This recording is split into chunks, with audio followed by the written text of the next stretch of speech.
Back in early June I told you about Faculty AI, the firm run by Dominic Cummings mates, and the inexplicably large government contracts this relatively small company has received. I told you about their role in the Vote Leave campaign and their links to dodgy tech companies such as Palatine, who ride roughshod over the privacy and civil liberties of American internet users.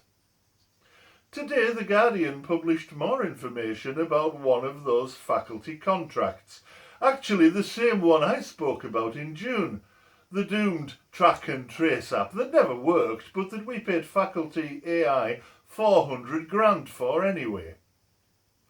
What it did achieve, as well as making money for its government minister shareholder, Theodore Agnew, and of course Dominic Cummings' mates, was to track conversations on social media. Now to do with track and trace, but lots to do with a cynical government spying upon its citizens' conversations.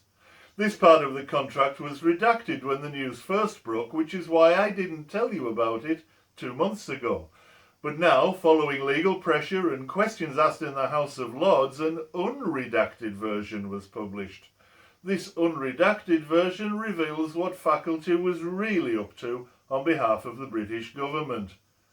To put this into context, it's worth remembering that Faculty AI is run by the people who were involved in the Vote Leave campaign's use of Cambridge Analytica to spy on citizens' internet messaging and send targeted misinformation to groups of social media users.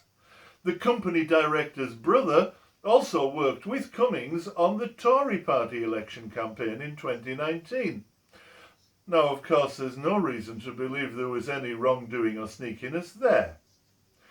Boris's diehard supporters will undoubtedly point out that governments have monitored citizens for years, and they'd be right. Governments often use covert surveillance to monitor those suspected of serious crime following court judgments, giving them permission to do so because the case for public safety outweighs the case for private, personal privacy. There's no way that public safety can reasonably be used to justify covert surveillance of the British population to provide political advantage to the most corrupt government this country has seen since the 19th century.